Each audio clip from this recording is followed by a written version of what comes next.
Mom? His voice was rough, uncertain, as he sat up, tugging the blanket over his lap like a shield. What's going on? I stopped at the edge of his bed, close enough to feel the heat radiating from him, and leaned down, my hands bracing on either side of him, caging him in. "I'm tired of pretending, Ethan," I whispered, my lips hovering near his ear, my breath warm against his skin. "Tired of watching you drift away. You're mine. Always have been. And tonight, I'm going to remind you." His breath hitched, his body tensing beneath me. But he didn't pull away. Mom, this isn't right. He stammered, his voice breaking, but his eyes, those wide, dark pools, betrayed him, flickering with something deeper, something he couldn't name. "Right?" I purred, my lips brushing the curve of his jaw, feather light but deliberate. "What's right is us. Together. Like it's always been. No one else matters, not her, not anyone." In the last part, just as Ethan was falling deeper into my plan to take him back, the enemy, Sophie, showed up and ruined everything. That's when I realized I had to go all in. And what I did next with my own son changed everything. Get ready. Part 2 dives deeper into everything I tried to bury. More secrets, more temptation, and a line I finally crossed. Let's begin. The hallway stretched endlessly before me as I stood rooted in the doorway of my bedroom, the echoes of Sophie's voice slicing through the fragile remnants of my victory. My chest heaved, breath shallow and ragged, as the heat that had consumed me moments ago curdled into something bitter, something jagged.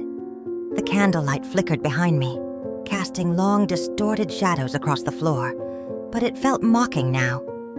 Like a stage abandoned mid-performance, I wiped my hands on my dress, the oil leaving faint smears on the crimson silk, and forced my trembling legs to move. I crept down the hall, silent as a predator, my bare feet cold against the hardwood.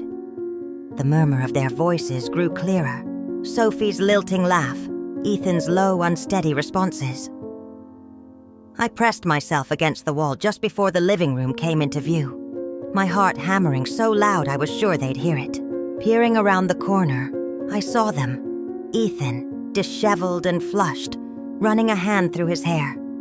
Sophie standing in the doorway, her coat still on, her cheeks pink from the evening chill. She held a small paper bag, probably some sweet little gesture, a pastry or a trinket, the kind of thing that made her so infuriatingly perfect. "Hey, you okay?" Sophie asked, her brow creasing as she stepped closer to him. "You look off." Ethan forced a laugh, too loud, too brittle. "Yeah, just, tired. Mom wasn't feeling well, so I came home to check on her. It's been a long night." My lips curled into a silent snarl. Tired. As if that explained the flush on his neck, the way his hands shook as he shoved them into his pockets. He was protecting me, shielding me from her questions. But it stung all the same. I wasn't some fragile invalid he'd tended to out of duty. I'd had him, held him in a way she never could, and now he was brushing it off like it was nothing. Sophie tilted her head, her eyes narrowing slightly. "Is she okay now? Should I go say hi?" "No!" Ethan's voice cracked, too quick, and he softened it with a sheepish grin. "I mean, she's resting. Probably best to let her sleep it off." I clenched my jaw so hard my teeth ached. Resting, as if I'd ever let this go. As if I'd curl up and fade away while she waltzed in here, oblivious to the war she'd just interrupted. My fingers dug into the wall, nails scraping the paint, and I fought the urge to storm out and drag him back to me. But no, not yet. I needed control. I needed a plan. Sophie nodded, accepting his excuse with that maddeningly trusting smile. "Okay, well, I brought you something." She held out the bag and Ethan took it, peering inside with a faint spark of curiosity.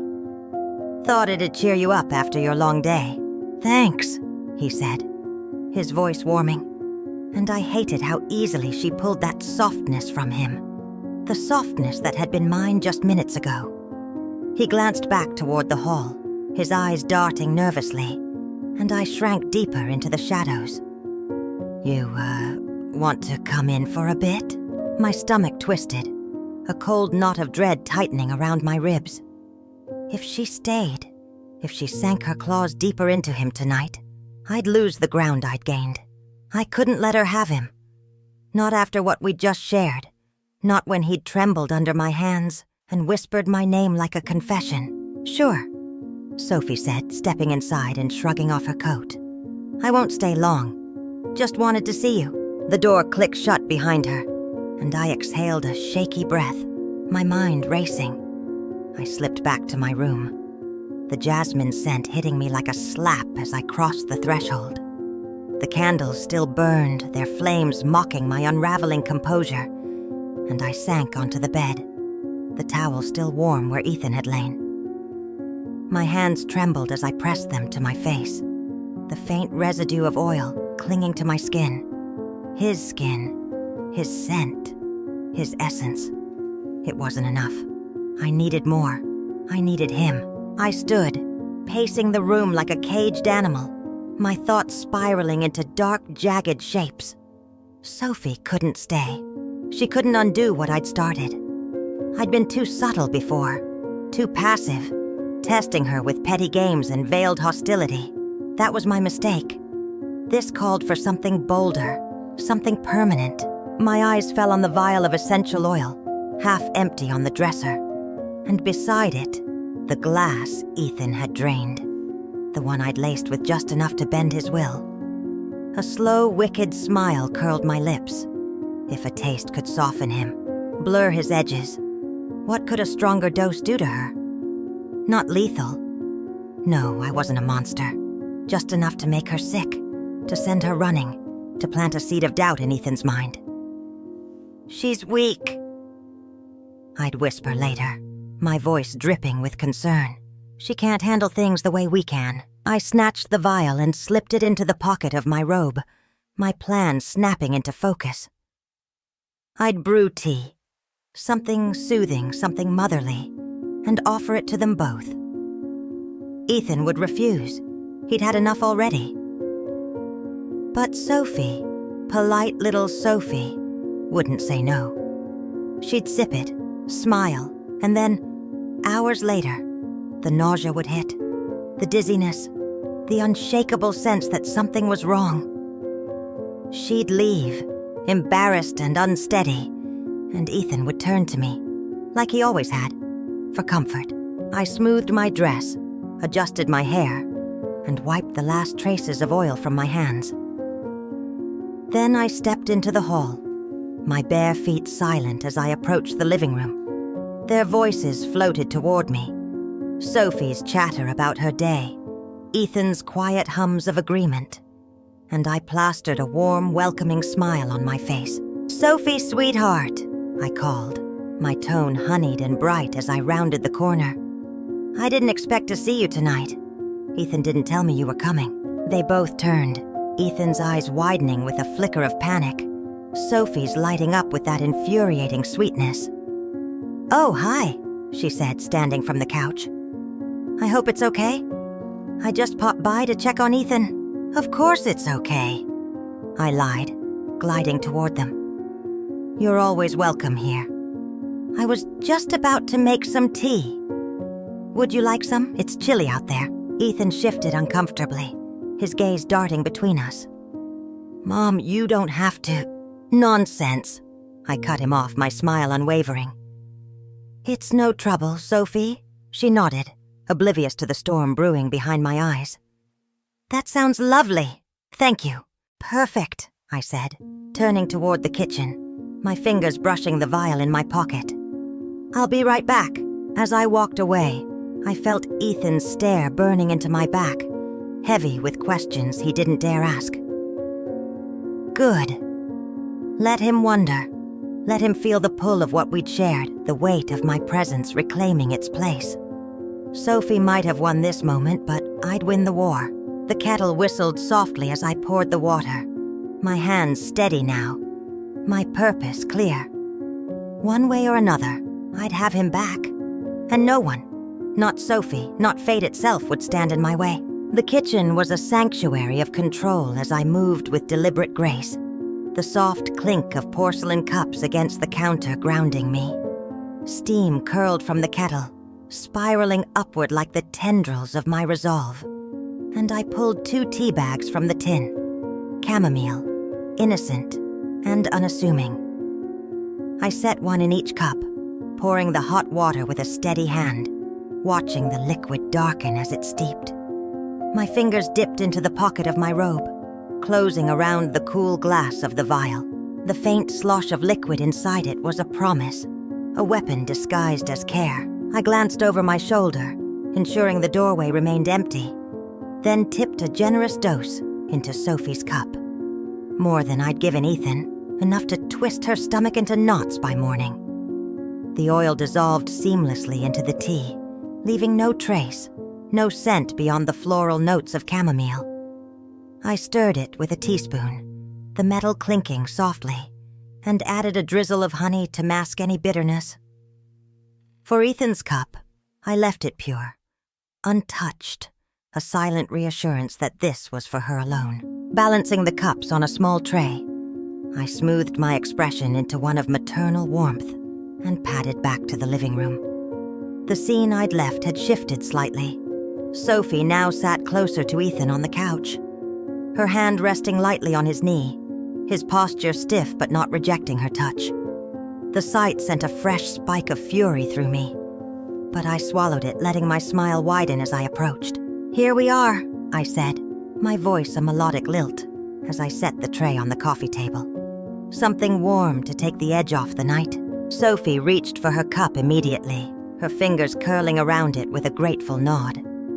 "Thank you so much. This smells amazing.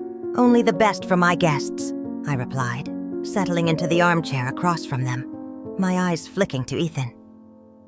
He hesitated, his hand hovering over his own cup before pulling back. "I'm good, Mom," he said, his voice tight, his gaze avoiding mine. Still full from earlier, I tilted my head, feigning disappointment. "Oh, come on, sweetheart. It's just tea. You used to love this kind." His jaw tightened, a shadow of unease crossing his face, and I knew he was replaying the night, the tea I'd pressed into his hands, the way it had softened him, pulled him under my spell. "I'm fine," he insisted, firmer this time, and leaned back against the cushions, distancing himself from the tray. "Suit yourself," I said with a shrug, turning my attention to Sophie. "More for us, then." She smiled, oblivious, and took a sip, her eyes fluttering shut for a moment. This is perfect. You're so thoughtful.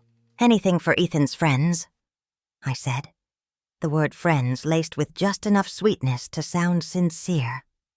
I sipped my own tea, untampered of course, and watched her over the rim of the cup, my pulse steadying as she drank again, deeper this time. Each swallow was a step closer to her undoing, and I savored it, the quiet triumph blooming in my chest. The conversation drifted to small talk, Sophie chattering about a painting she'd finished, Ethan nodding along, his responses clipped. I interjected here and there, playing the doting mother, but my focus never wavered from her. 10 minutes passed, then 15, and I saw it, the first subtle shift. Sophie's hand paused mid-gesture, her brow furrowing slightly as she pressed it to her stomach. "You okay?" Ethan asked, his voice softening with concern as he turned to her. She blinked, forcing a smile. "Yeah, just maybe ate something weird earlier." "It'll pass." I leaned forward, all faux sympathy. "Oh, poor thing. Do you need some water? Maybe lie down?" No, I'm fine," she said quickly, waving me off. But her cheeks had paled, a faint sheen of sweat glistening at her temples. The dose was working faster than I'd expected. Perfect. Ethan's hand found her back, rubbing small circles, and the sight of it, of him comforting her, nearly shattered my composure. But I held it together, my smile unwavering. You sure? You don't look well, Sophie. Maybe you should head home and rest. She hesitated, then nodded, setting the half-empty cup back on the tray. Yeah, maybe you're right. I don't want to overstay if I'm not feeling great. Smart girl, I said, standing smoothly. I'll grab your coat. Ethan stood too, his eyes darting to me, then back to her. I'll walk you out, he murmured, his tone heavy with something I couldn't quite place. Guilt, maybe, or lingering confusion. I handed Sophie her coat, my fingers brushing hers briefly, and she flinched. Barely noticeable, but enough to satisfy me. Take care of yourself, I said, my voice dripping with concern. Feel better soon. Thanks, she mumbled, pulling the coat on with unsteady hands.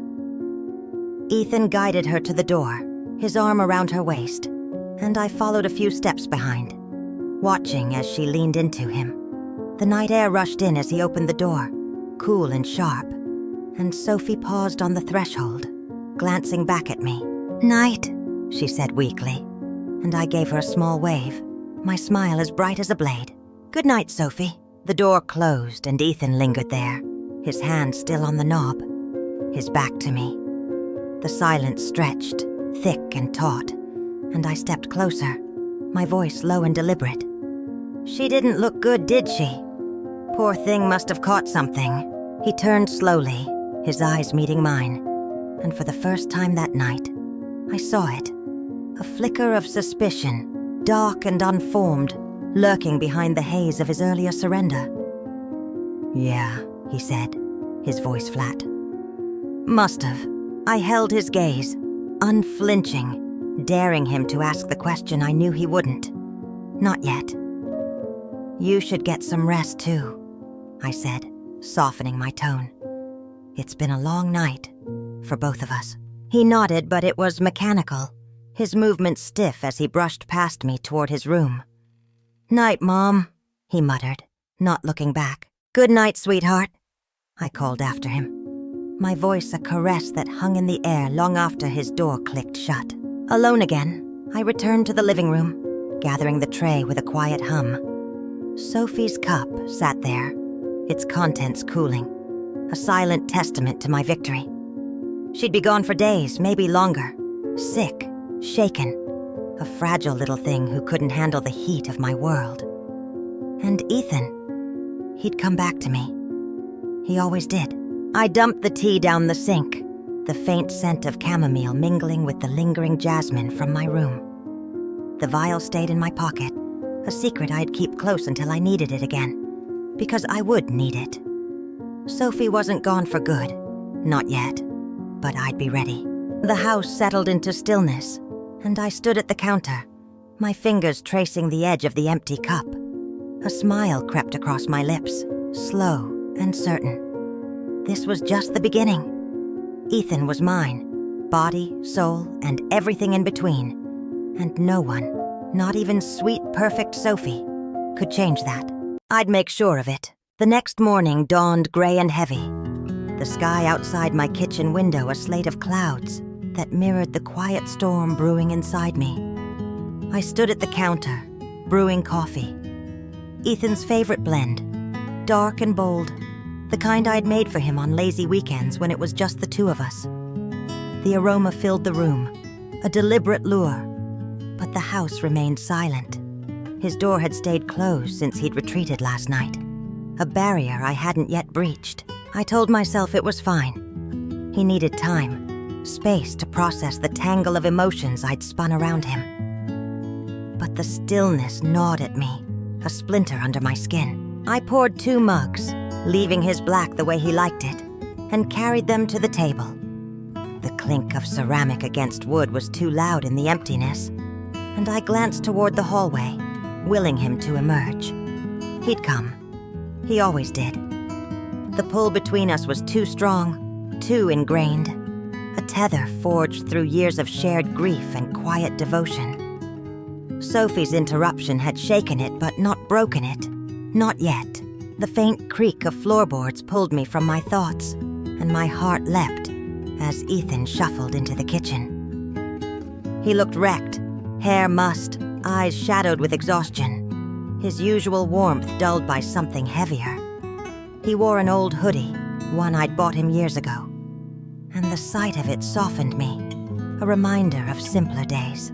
"Morning," I said brightly, sliding his mug toward him. "Coffee's ready. Thought you might need it after last night."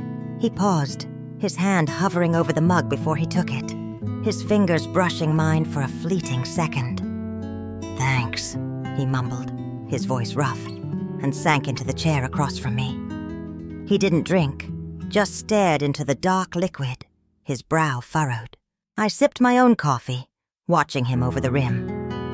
"Sleep okay?" I asked, keeping my tone light, casual, as if the air between us wasn't thick with unspoken things. "Not really," he admitted, his eyes flicking up to mine, then away. "Weird night." I tilted my head, feigning innocence. "Oh, because of Sophie? She didn't look well when she left. I hope she's okay." His jaw tightened, a muscle ticking beneath the skin, and he set the mug down with a soft thud. "She texted me this morning," he said, his voice low. "Said she's been up all night sick. Thinks it's food poisoning or something." I widened my eyes, a perfect mask of concern. "Oh no, that's awful. Did she say what she ate?" He shook his head, his gaze distant. "No, just said she felt fine until she got here." The words hung there, sharp and loaded, and my pulse quickened. He wasn't accusing me, not yet, but the seed of doubt was there, sprouting in the silence. I leaned forward, resting my chin on my hand, my voice soft and sympathetic. "Poor thing. Maybe it was something from earlier in the day. These things can sneak up on you." "Maybe," he echoed, but his tone was flat, unconvinced. He rubbed a hand over his face, exhaling sharply. "I don't know, it's just weird timing." I forced a small laugh, brushing it off. "You're overthinking it, sweetheart. She'll be fine, just needs to rest. You worry too much." His eyes snapped to mine, searching, and for a moment I thought he'd press it, ask the question I could see flickering behind his gaze, but he didn't. He just nodded, slow and reluctant, and took a sip of his coffee. "Yeah, probably." Relief washed through me, cool and steadying, but it was short-lived. He set the mug down again, his fingers tapping restlessly against the table. "Mom," he started, his voice quieter now, hesitant. "Last night." "What was that?" My breath caught, but I kept my face serene, tilting my head slightly. "What do you mean?" He shifted in his seat, discomfort rolling off him in waves. The massage, the tea, all of it. It felt..." He trailed off, searching for the word, his hands clenching into fists. "Different." I leaned back, crossing my legs, my smile gentle but unwavering. "Different how?" "I was just taking care of you, Ethan. Like always. You've been so stressed lately, and I wanted to help you relax, that's all." His eyes narrowed, a flicker of something. Doubt, confusion, maybe even fear, passing through them. "It didn't feel like always," he said, his voice barely above a whisper. "It felt too much." The accusation stung, a barb sinking deep. But I didn't flinch. I reached across the table, resting my hand over his, my touch light but deliberate. "Ethan," I said, my voice low, soothing. "You're my son. Everything I do is because I love you, more than anyone else ever could. Sometimes that love feels big, overwhelming, but it's still just us, like it's always been." He didn't pull away, but his hand stayed rigid under mine, his gaze dropping to where our fingers touched. "I don't know," he murmured, almost to himself. "It's confusing." I squeezed his hand gently, leaning closer. "There's nothing to be confused about, sweetheart. You're tired, stressed. Last night was a lot for both of us. Sophie showing up didn't help. But I'm here for you, always. That's what matters. He didn't respond, just sat there, his silence louder than any words. I withdrew my hand, folding it in my lap, and took another sip of coffee, giving him space to wrestle with whatever was churning in his mind. The quiet stretched, heavy and oppressive, until his phone buzzed on the table, shattering it. He glanced at the screen, his expression shifting, softening, just a fraction. "It's Sophie," he said, standing abruptly. "I should check on her." My stomach twisted, but I nodded, my smile tight. "Of course. Tell her I hope she feels better." He grabbed his mug and disappeared down the hall, leaving me alone with the cooling coffee and the bitter taste of his retreat. I stared at the empty chair, my fingers tightening around my own mug until my knuckles whitened. He was slipping again, drawn back to her by that damnable thread of guilt or affection, or whatever it was she'd woven into him. I'd pushed too hard last night, too fast, and now he was pulling away, questioning me. But I wasn't done. I stood, clearing the table with mechanical precision, my mind already spinning new threads. Sophie was down for now, weakened, vulnerable. That gave me time to tighten my grip, to remind Ethan where his loyalty belonged. The tea had been a start, a subtle strike, but it wasn't enough. I needed something bigger, something that would sever her from him completely. As I rinsed the mugs, my eyes caught on a small bottle of cleaner under the sink. Colorless, odorless, a household staple with a kick if misused. A slow, dark idea unfurled in my mind, curling like smoke. Not fatal.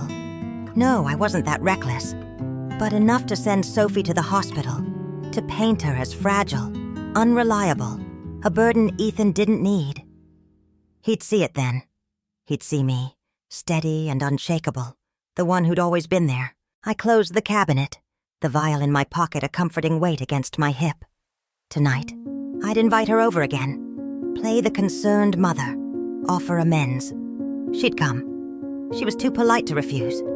And when she did, I'd be ready. The coffee lingered on my tongue, bitter and strong, as I smiled to myself. Ethan was mine. He'd see it soon enough. And Sophie? She'd learn her place. Out of my house, out of his life, out of my way. I hummed softly, the tune low and triumphant, and began to plan. The day dragged on, each hour a slow burn as I waited for night to fall. Ethan stayed holed up in his room, the faint hum of his voice filtering through the walls as he talked to Sophie on the phone. Every laugh, every murmured reassurance he gave her stoked the fire in my chest, turning my resolve into something molten, unstoppable. By the time the sun dipped below the horizon, painting the sky in bruised purples and reds, I'd made up my mind. No more waiting, no more subtle games. Tonight I'd claim what was mine, fully, irrevocably. I slipped into my room, shedding the day's restraint like a second skin. The crimson dress from the night before hung in the closet, still faintly scented with jasmine and oil. But I chose something bolder, a black satin nightgown, short and clinging, the kind of thing I hadn't worn since before Ethan's father died. It hugged my curves, the hem teasing my thighs, and I left my hair loose, dark waves spilling over my shoulders, a touch of lipstick, deep, blood red, and a spritz of that perfume he loved, the one that smelled like home. I studied myself in the mirror, my reflection sharp and predatory, and smiled.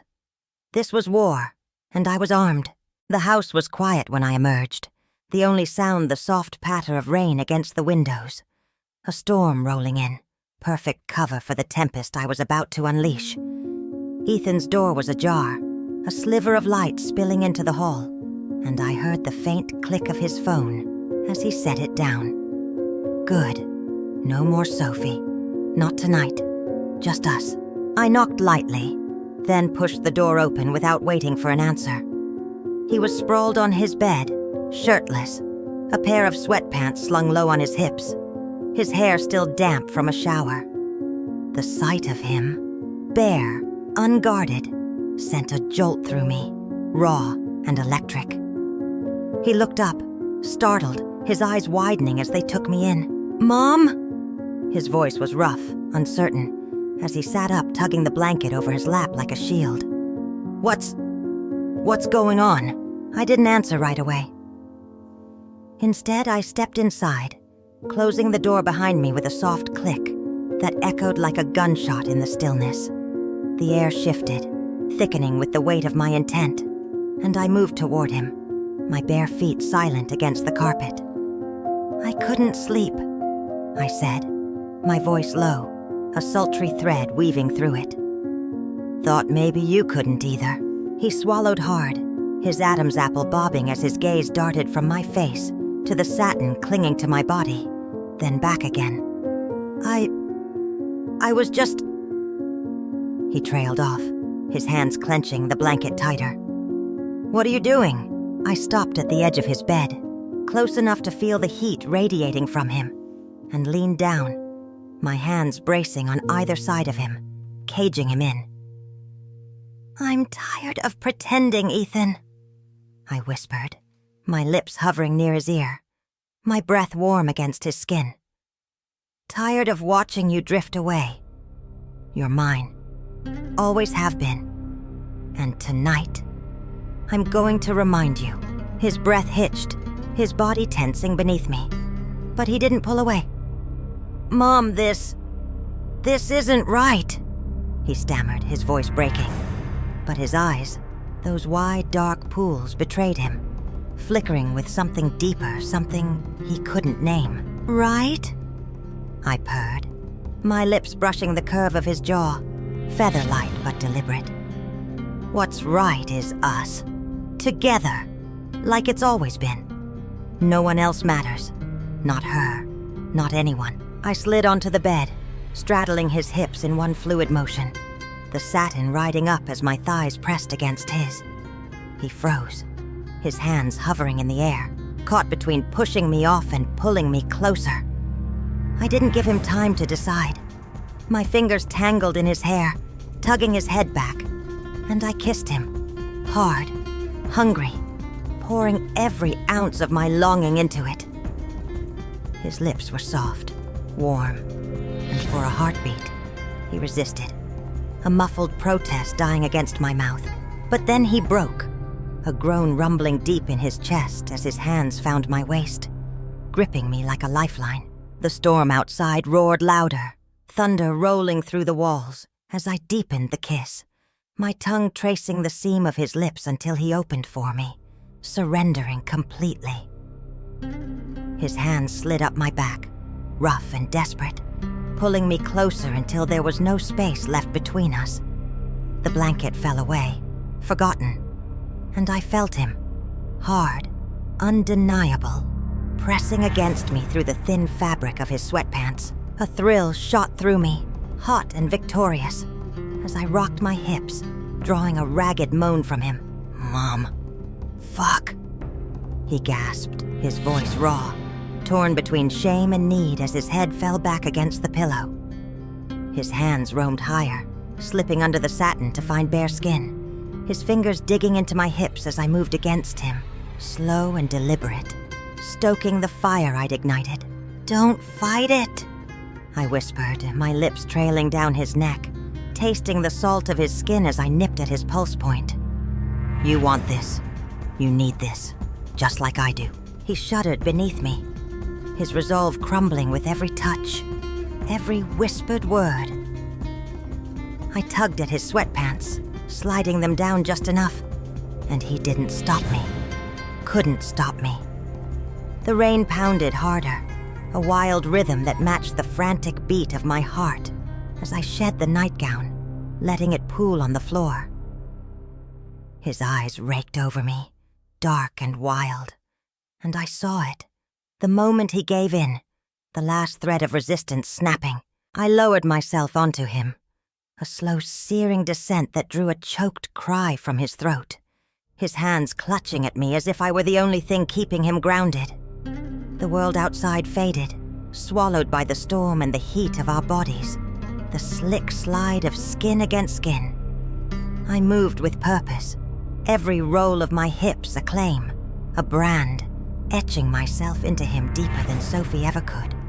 His breaths came in gasps, his fingers bruising my thighs as he met my rhythm, lost in the haze I'd created. "Mine," I hissed, my voice a feral edge as I leaned down, capturing his lips again, swallowing his moans. "You're mine, Ethan. Always." He didn't answer, couldn't. His body trembling beneath me as he surrendered fully, his release crashing through him with a broken cry.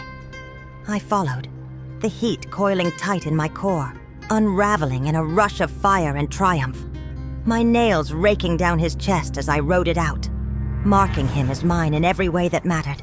The room spun, the storm a distant roar as we collapsed together, his chest heaving beneath me, my breath hot against his neck.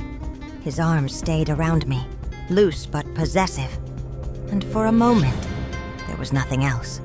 No Sophie, no guilt, just us, tangled in the wreckage of what I'd done. But then his phone buzzed on the nightstand, a harsh, insistent sound that sliced through the afterglow. He stiffened beneath me, his eyes snapping open, and I felt it. The shift, the cracks splintering through the fragile bubble I'd built. He reached for it, his hand trembling, and I saw the name on the screen before he could hide it. Sophie. "Don't," I said, my voice sharp, my hand clamping over his wrist. "Not now."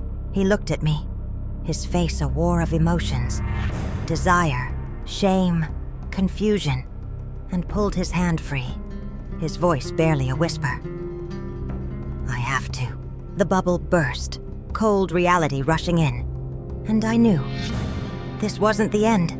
Not yet. But as he answered the call, his voice soft and unsteady, I vowed it wouldn't be her victory either. I'd fight. Dirtier, harder, until he was mine alone. The storm raged on, and so did I.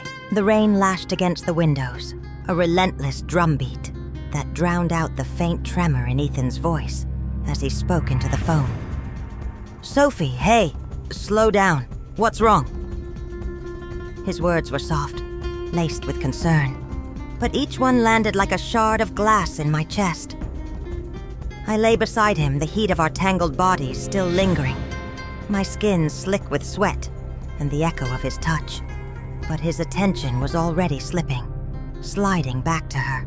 My nails dug into the sheets, anchoring me as the storm outside mirrored the one roaring inside me. I shifted closer, pressing my bare chest against his side, my lips brushing his shoulder in a silent claim. He flinched, just slightly, his free hand twitching as if to push me away. But he didn't. Not yet. "Okay, just stay calm," he said into the phone, his brow furrowing. "I'll come over. Give me 20 minutes. The words hit me like a punch, igniting a surge of fury so hot it nearly blinded me. He was leaving. Leaving me, after everything, to run to her. I sat up, the sheets pooling around my waist, my voice cutting through the air like a blade. "You're not going anywhere." Ethan froze, the phone still pressed to his ear, his eyes darting to mine. They were wide, conflicted, caught between the pull of her voice and the weight of what we'd just done. "Sophie, hold on," he muttered, lowering the phone but not ending the call. "Mom, what are you—" "You heard me," I said, my tone low, dangerous, as I slid off the bed and stood before him, unashamed in my nakedness. The satin nightgown lay discarded on the floor, a dark puddle against the carpet, and I stepped over it, closing the distance between us. "You're not leaving this room. Not for her. Not after this." He stared at me, his mouth parting as if to argue, but no words came. The phone buzzed again, Sophie's voice a faint, insistent hum, and I snatched it from his hand, tossing it onto the dresser with a clatter. "She doesn't need you," I hissed, my hands planting on his chest, pushing him back against the headboard. "I do. Mom, stop." His voice cracked, his hands grasping my wrists. But there was no strength in his grip, no real resistance. His eyes flickered down my body, then back up, a flush creeping up his neck as the memory of moments ago burned between us. This was a mistake. We can't... A mistake? I laughed, sharp and bitter, leaning in until my lips were inches from his, my breath hot against his skin. You didn't feel that way when you were inside me, Ethan, when you were moaning my name, holding me like you'd never let go. That wasn't a mistake. That was us. He shuddered, his hands tightening on my wrists, but he didn't push me away.